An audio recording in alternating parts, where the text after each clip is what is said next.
Halo guys, balik lagi di RM Tour bersama saya Randy guys ya.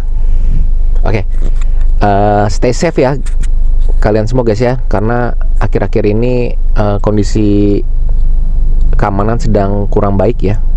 Oke, hari ini saya akan bahas mengenai visa Amerika, yaitu ini topik beberapa kali sering ditanyakan ya guys ya oleh orang yang pingin apply gitu ya, mengenai terutama yang udah pernah ditolak gitu guys ya. Jadi mengenai topiknya itu faktor-faktor kenapa penyebab visa Amerika kita ditolak gitu guys ya. Oke. Sebenarnya faktor ini saya mau bagi dua dalam dua topik ya. Pertama itu mengenai data, dan kedua itu mengenai proses interview gitu guys ya. Jadi dua faktor besar ini penyebab visa kita ditolak gitu guys ya. Oke. Sebenarnya secara umum visa ditolak itu kita nggak bisa langsung tahu detailnya gitu guys ya. Maksudnya detailnya karena ini gitu ya, ataupun karena faktor ini gitu ya, nggak bisa. Karena pada saat ditolak gitu, pada saat kita di reject oleh embassy di interview, itu hanya berupa kertas pink gitu ya, dimana kertas pink itu isinya itu antara penolakan yang satu dan yang lain itu sama ya, kurang lebih ada dua kalimat ya, maksudnya yang sering banget muncul gitu guys ya. Jadi kertas pink itu yang udah saya temuin itu ada dua kalimat yang sama ya. Pertama, tidak bisa nunjukin keterikatan dengan negara asal atau Indonesia. Kedua itu tidak bisa memberikan penjelasan detail mengenai data perjalanan selama di Amerika gitu guys ya. Jadi ada dua seperti itu. Dan itu sebenarnya dari sekian banyak orang yang ditolak itu pasti yang muncul pernyataannya itu kata-katanya seperti itu semua gitu guys ya. Jadi memang itu sebenarnya adalah penolakan secara halus dari embassy gitu guys ya. Jadi pada saat kita misalnya ditolak, terus kita misalnya nanya ke embassy, ke officer, maaf Pak Bu gitu, ini kenapa visa saya belum diterima gitu ya. Nanti bakal dibilang kamu silakan baca kertas pink yang saya kasih tadi gitu guys ya. Jadi memang tidak bakal dijelaskan secara detail kenapanya gitu guys ya. Nah, kalau mengenai dari dua faktor utama tadi, data dan proses interview, kita bahas mengenai data dulu ya. Data pertama kali kita lihat dulu ya, misalnya ya, DS160 itu adalah sumber data utama kita gitu guys ya. Jadi kita beracuan pada DS160 yang kita kerjain ya, ataupun misalnya kalian pakai jasa agent, yang agent kerjain gitu ya. Mengenai data-data pribadi seperti misalnya alamat rumah, ataupun nomor handphone, ataupun misalnya media sosial, pendidikan gitu guys ya, itu sebenarnya benar-benar tidak pengaruh gitu guys ya. Maksudnya ya itu sebagai data umum lah, seperti itu ya, nggak yang spesifik penyebab kita ditolaknya gitu ya. Nah, yang menjadi concern atau perhatian kalian itu pertama kali mengenai data perjalanan kalian di Amerika gitu ya.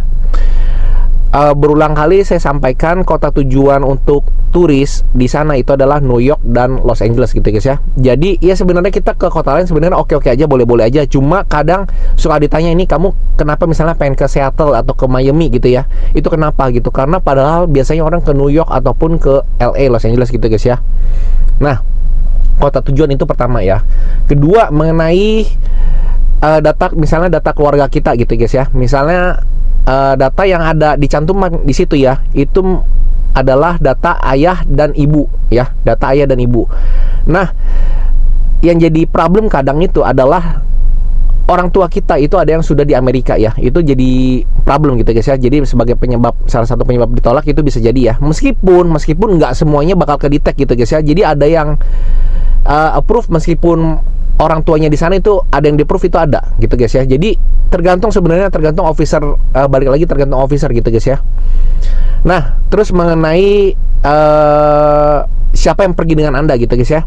Kan banyak tuh. Jadi misalnya kalian bisa ngisi, misalnya kalian single factor atau misalnya pergi sendiri tuh boleh, ataupun kalian biasanya kan ngisi dengan teman ataupun dengan saudara gitu guys ya.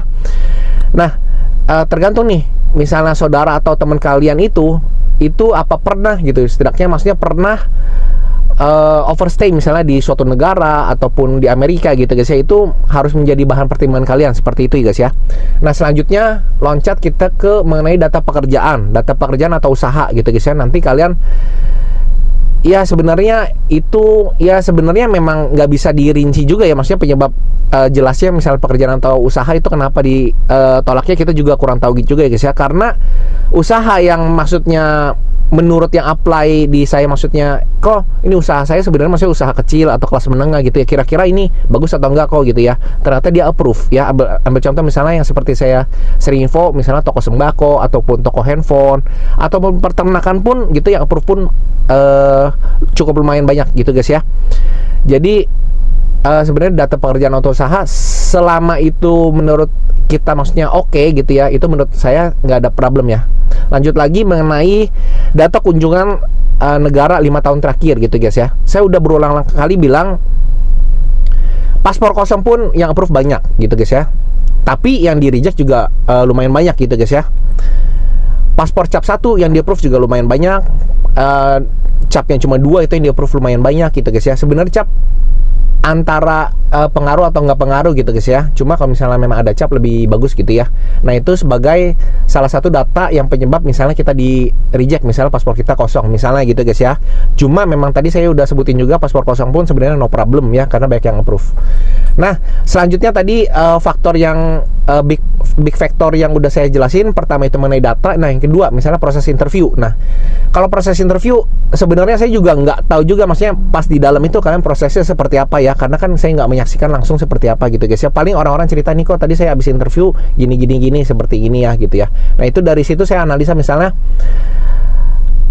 oke, ini ada kesalahan sedikit mungkin ya di sini gitu ya, misalnya dari cara menjawab ataupun dari cara menerangkan gitu ya. Ambil contoh lah misalnya kasus kecilnya seperti ini, misalnya di DS 160 kalian bilangnya pergi ke New York, tapi pas ditanya oleh embassy, oleh officer, entah kalian misalnya sedang dalam keadaan gugup ataupun gimana, kalian jawabnya beda kota tuh, Los Angeles misalnya gitu ya. Ini sebenarnya kesalahan minor ya, kesalahan minor maksudnya kesalahan yang kecil, tapi ini agak sedikit menjadi pertimbangan untuk embassy gitu guys ya.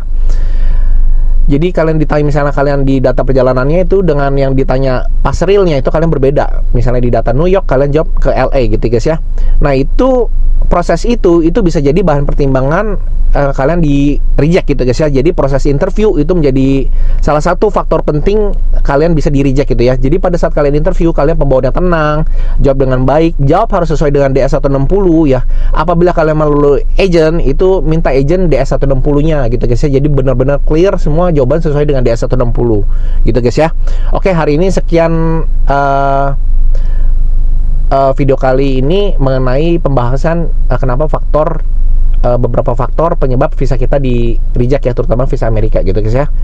Semoga membantu video ini. Oke, see you on the next video guys. Stay safe everybody. Oke, dadah.